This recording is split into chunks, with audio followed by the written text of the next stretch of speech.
చిన్నప్పటి నుంచి పుస్తకాల మీద ఒక వేరే అనుబంధం ఉండేది. నేను ఎప్పుడు అనుకునేవాడిని పుస్తకాలు ప్రాణం పోసుకున్న జీవులనే అనుకునేవాడిని. పుస్తకాలు నన్ను ఎన్నుకుంటాయి, నన్ను చదవరా అని మన దగ్గరకు వస్తాయి, మనతో పాటు ఉంటాయి, మన మంచంలో మన పాటు పడుకుంటాయి, మనం ఎక్కడికైనా ట్రావెలింగ్ చేస్తే మనతో పాటు బస్సులో కూర్చుంటాయి.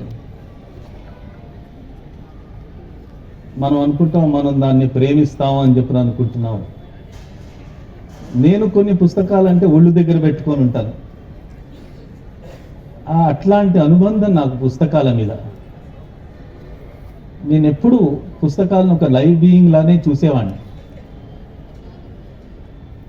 లా చేసిన తర్వాత కాన్స్టిట్యూషన్ కూడా వారు అన్నట్టు చాలా కరెక్ట్గా అది నిజంగానే ఒక లైవ్ బీయింగే, నిజంగా ప్రాణం పోసుకున్న జీవమే అది.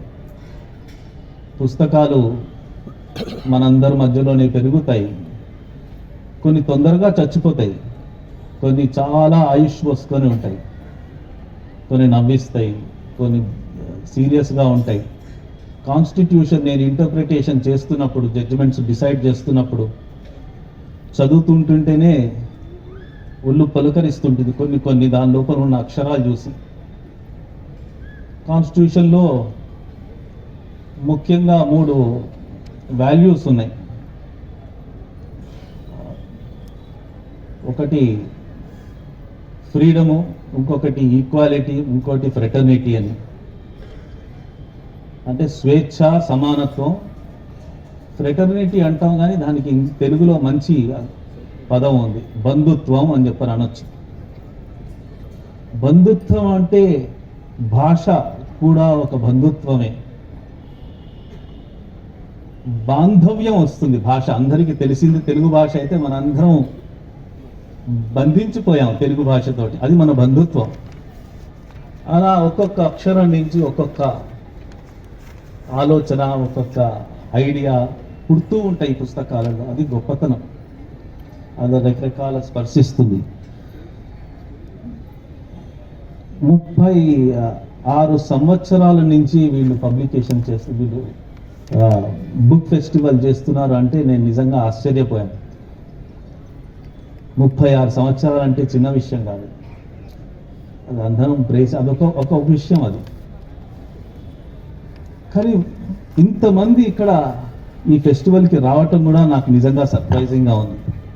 అంటే ఎంత ఆసక్తి చూపిస్తున్నారు, ఇంకా ఉంది అని. నేను ఒకప్పుడు తెలుగు తక్కువైపోతుంది, మాట్లాడటం తక్కువైపోతుంది. సిటీ లోపల ఎవరు తెలుగు మాట్లాడే వాళ్ళే లేరు. నా సొంత ఇంట్లోనే పిల్లలందరూ ఇంగ్లీష్లోనే మాట్లాడుకుంటూ ఉంటారు. అది చూసి మనం ఏం చేయలేము అన్న పరిస్థితిలోనే ఉన్నాం మనం. కానీ అది దాటి వెళ్ళాలి, మనం చెయ్యగలం, తప్పకుండా చేయగలం. ఇప్పుడే నేను రఘురామ్ రాజు గారితో అదే అంటున్నా, 1-2 జనరేషన్సే మిగిలాయి కాపాడుకోవటానికి భాష. మనం దాని తర్వాత కుదరదు, లాటిన్ లాగా తయారైపోతుంది బహుశా.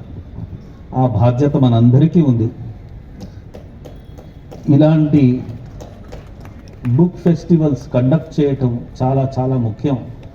ప్రేరేపించాలి, అందరినీ చదవమని చెప్పాలి. ఆ చదవటం అనేది ఒక కల్చర్. ఆ కల్చర్ కూడా అలవాటు చేసుకోవాలి, అలవాటు చేయాలి. పిల్లల్ని తీసుకెళ్ళాలి, వాళ్ళ చేత పార్టిసిపేట్ చేయించాలి. అప్పుడే బహుశా మన మాతృభాష మీద ఉన్న మన ఆబ్లిగేషను, మన రుణం తీరుతుంది.